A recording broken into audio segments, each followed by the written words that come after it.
Kemudian nanti jemaah kalau pulang umroh pun minggu depan diajak umroh lagi dia mau karena nyaman.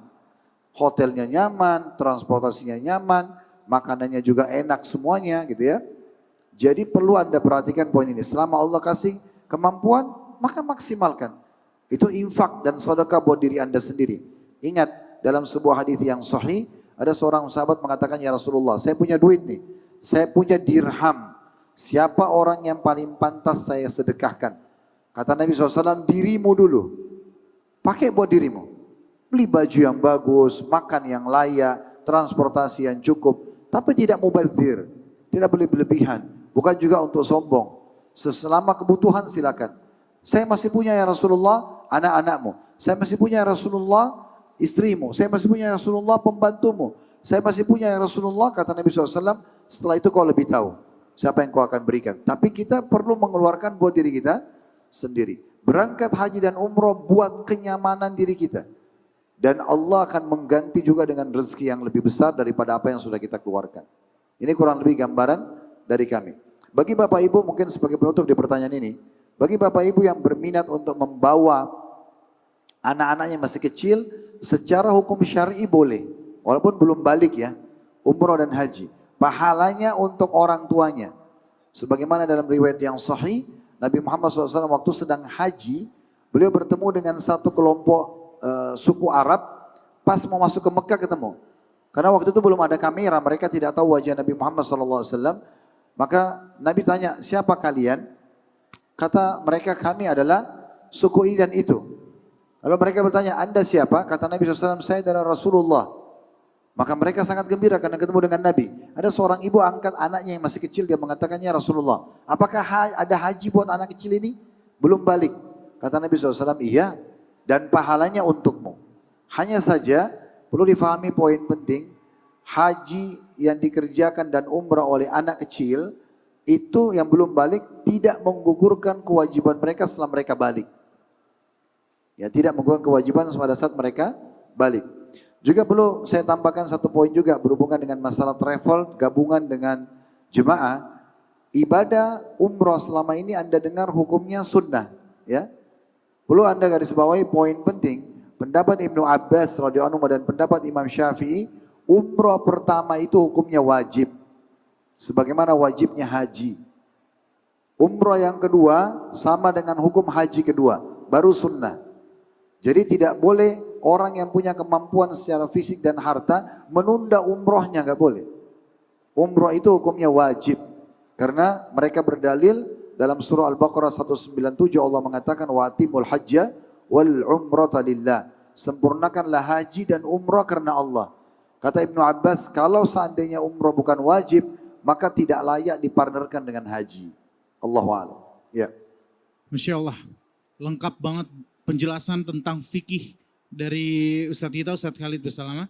Ustadz, saya mau kegeser dikit terkait haji Ustadz. Memang sebelum kesimpulan Ustadz, mungkin ini pertanyaan terakhir, terkait haji dan kuotanya yang terbatas.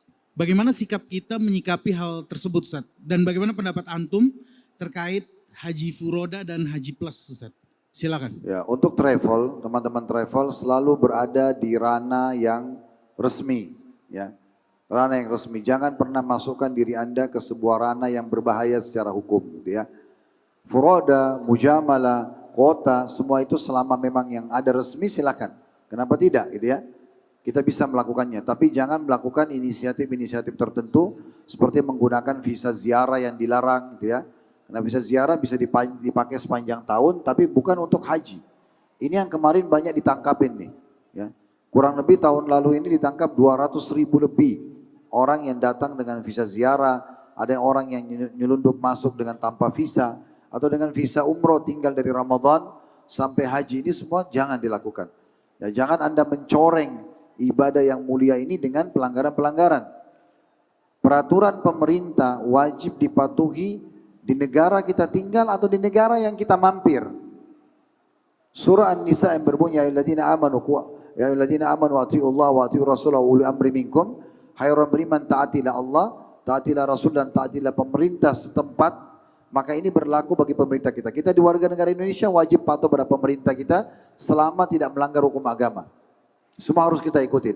Nah kalau kita ada di Saudi, wali amr yang sedang kita ada adalah pemerintah Saudi. Nggak boleh kita langgar peraturan mereka, gitu kan? Karena kita sedang berada di negara orang, sama hukumnya. Maka hati-hati.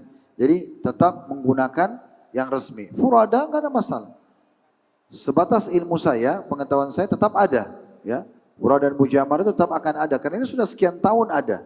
Cuman memang tahun lalu ada penertiban, ya, dari pemerintah Saudi dikarenakan banyaknya jemaah haji tanda kutip yang nakal, gitu ya. Travel-travel yang nakal, agen-agen yang nakal, mereka banyak memasukkan jemaah secara gelap. Sehingga jemaah haji yang resmi, kota yang resmi, mujamalah yang resmi, seringkali tenda mereka dipakai sama jemaah lain. Ini terjadi. Kenapa? Karena yang gelap-gelap ini masuk, mereka sogok, mereka masuk, mereka bayar ke maktab-maktab sehingga mereka bisa masuk. Ini jangan, ya. Jadi ini jangan dilakukan, dan itu ada penertiban dari pemerintah Saudi. Jadi itu saran kami untuk teman-teman travel. Nah teman-teman juga jemaah, saran kami sama tadi, tetap cari travel-travel yang sudah masyhur, yang sudah punya bukti mereka memang berangkatkan jemaah, tidak ada rekam jejak negatifnya, ya, seperti jemaah pernah tidak berangkat, ownernya tidak jelas siapa dan segala macam, semua itu dihindari supaya Anda tetap bisa berangkat dengan izin Allah Subhanahu wa taala. Baik, Masya Allah, jazakallah khair Ustaz atas nasihatnya. Di momen kali ini, mungkin waktu yang tersisa sudah tinggal sedikit lagi, Ustaz, izin untuk memberikan closing statement dan kesimpulan untuk pertemuan kita kali ini, untuk sebagai penutup, silakan. Ya, untuk teman-teman di Garuda, saya berharap terus kualitasnya ditingkatkan, dan saya mendoakan dari hati saya yang tulus, semoga saja Allah selalu memberikan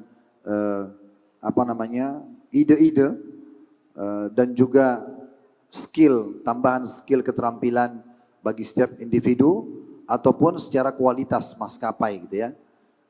Saya sering berbicara dengan beberapa teman-teman kita, coba dilihat maskapai yang lain.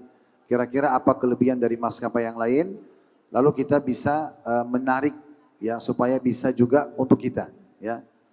Saya tidak usah menyebutkan nama-nama maskapai, tapi ada beberapa maskapai yang bisa kita jadikan sebagai bahan pertimbangan, gitu ya. Seperti misalnya ada maskapai yang bisa memberikan kelas ekonomi itu dengan bagasinya 23 kilo misalnya. Itu ekonomi. Sehingga bisa jemaah membawa 46 kilo ekonominya. Dan kita tahu jemaah kita kalau datang umroh haji mereka kesian mau bawa banyak oleh-oleh, gitu ya. Sementara di Garuda kita 30 kilo. Selisihnya bisa sampai 16 kilo misal. Ya. Kemudian juga bisnis kelas sama. Di penerbangan maskapai yang lain itu ada yang memberikan 40 kilo, gitu kan, sama dengan Garuda, tetapi mereka, maskapai yang lain itu memberikan 30 kilo kali 2, 60 kilo di bisnisnya. Sementara kita kan 40 kilo, selisihnya 20 kilo. Saya pernah datang ke maskapai itu, membawa GFF saya, karena saya punya platinum, saya bawa, saya dikasih lagi 30 kilo ekstra.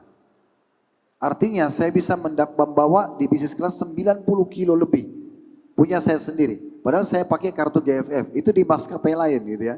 Nah ini mungkin bisa jadi bahan pertimbangan. Begitu juga dengan pesawat-pesawat, ya. Kalau bisa ditingkatkan sisi kualitas. Walaupun sekarang Masya Allah bagi saya sudah sangat nyaman.